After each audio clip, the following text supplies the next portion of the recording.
تیاری کل کے لیے کس طرح کرو، اس کا ایک بہترین نسخہ نبی کریم سرور دو عالم صلی اللہ علیہ وسلم نے ایک حدیث میں ارشاد فرمایا۔ رسول کریم صلی اللہ علیہ وسلم کا ارشاد ہے کہ اغتنم خمسن قبل خمسن۔ عجیب نبوت کے نور جس سے جھلک رہا ہے وہ الفاظ ہیں کہ 5 چیزوں کو 5 چیزوں سے پہلے غنیمت سمجھو، یعنی 5 چیزیں تمہیں بتا رہا ہوں ان کو غنیمت سمجھو قبل اس کے کہ اس کے مقابل دوسری 5 چیزیں آ جائیں۔ کیا ہے وہ؟ بابا کا قبل حرمی، اپنی جوانی کو غنیمت سمجھو بڑھاپا آنے سے پہلے۔ ابھی جوان ہو، جوانی کی حالت میں طاقت ہے، قوت ہے، کام کرنے کا اللہ تعالیٰ نے موقع عطا فرمایا ہے، لیکن انسان غفلت میں پڑا رہتا ہے کہ بھئی ابھی تو میں جوان ہوں، لہذا مجھے کچھ اتنی زیادہ فکر کی ضرورت نہیں ہے، ابھی تو میری عمر بہت بڑی ہے اور بڑھاپا آئے گا اس وقت دیکھے جائے گا۔ جوانی کو آدمی غفلت میں گزار دیتا ہے اور غفلت میں گزارنے کی بنا پر وہ سامان تیار نہیں کرتا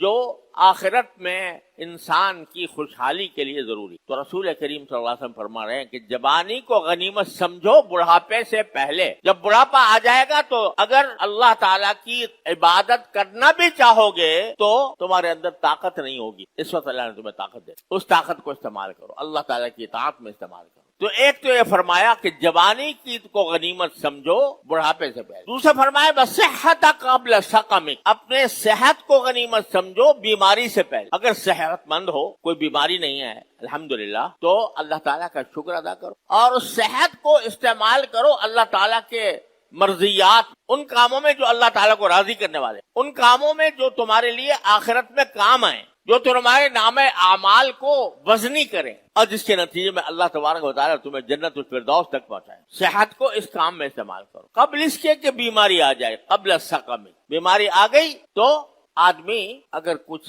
عمل کرنا بھی چاہے بیماری کے اندر تو کرنے سے معذور ہو جائے گا، نہیں کر سکے گا۔ اور فرمایا اس کے بعد کہ غنا کا قبل فقر، آج اگر تمہارے پاس کچھ مال دولت ہے اس کو غنیمت سمجھو قبل اس کے کہ تم محتاجی کا شکار بن جاؤ۔ آج اللہ تعالیٰ نے پیسہ دیا ہوا ہے اور اطمینان کی زندگی گزر رہی ہے، کسی کے سامنے ہاتھ پھیلانے کی الحمدللہ حاجت نہیں، تو اس کیفیت کو غنیمت سمجھو قبل اس کے کہ اچانک کوئی ایسی حالت آ جائے کہ جس میں دولت ہاتھ سے نکل جائے۔ ابھی دولت ہے یا پیسہ ہے، اس پیسے کو اللہ کی رضا کے مطابق صحیح مصرف پہ استعمال کر لو۔ وہ فراغ کا قبل شغل، چوتھی چیز فرمائی کہ اپنے فارغ ہونے کو غنیمت سمجھو مشغول ہونے سے پہلے۔ اگر تمہارے پاس کچھ وقت فارغ ہے، یعنی تمہاری ضروریات جو زندگی کی ہیں اس سے فارغ ہے، فرض کرو تم تاجر ہو، تجارت کرنے سے فارغ ہے، تم کسان ہو تو زراعت کاشتکاری سے فارغ ہے، تم ملازم ہو تو ملازمت سے کچھ وقت گزارنے کے بعد وہ وقت تمہارے پاس فارغ ہے،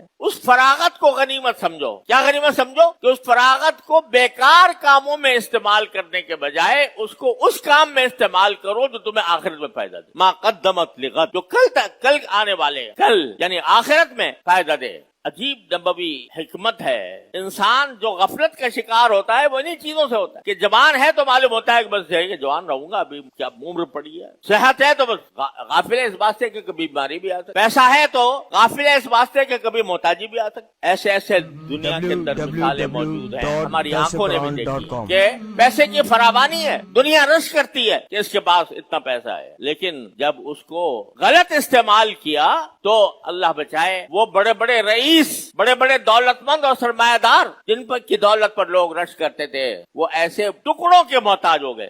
تو اس وقت کے آنے سے پہلے تم اس کو غنیمت سمجھ کر اس کو استعمال، اور فارغ ہونا، فراغت کا وقت، اس کو غنیمت سمجھو مشغول ہونے سے۔ جو نئے نوجوان ہیں ان کو اندازہ نہیں ہے کہ مشغولیت کیا چیز ہوتی ہے اور فراغت کیا چیز ہوتی ہے۔ ہم بوڑھوں سے پوچھو کہ اب ترستے ہیں اس بات کو کہ کچھ فارغ وقت مل جائے جس میں اللہ کا ذکر کر دیں۔ اتنے مشاغل صبح سے لے کر شام تک دل پر مسلط ہے، تو قبل اس کے کہ تمہارا مشغولیت کا وقت آئے، اس فراغت کو غنیمت سمجھ کر اس کو اللہ تعالیٰ کی رضا میں استعمال کر لو۔ اور پھر آخر میں سب کا نتیجہ نکال دیا، پانچویں چیز فرمائی وحیاتک قبل موت، زندگی کو غنیمت سمجھ لو مرنے سے پہلے۔ زندگی دے رکھی ہے اللہ تعالیٰ نے اور اس زندگی کو دماغ میں یہ سمایا ہوا ہے کہ چل رہی، روز جنازے پڑھتے ہیں لوگوں کے، روز لوگوں کو قبروں میں دفن کرتے ہیں، روز لوگوں کی قبروں پر مٹی دیتے ہیں، لیکن ہاتھ جھاڑ کر اس طرح کھڑے ہو جاتے ہیں جیسے ان کے ساتھ یہ واقعہ پیش آئے میرے ساتھ۔ تو موت کا تصور اور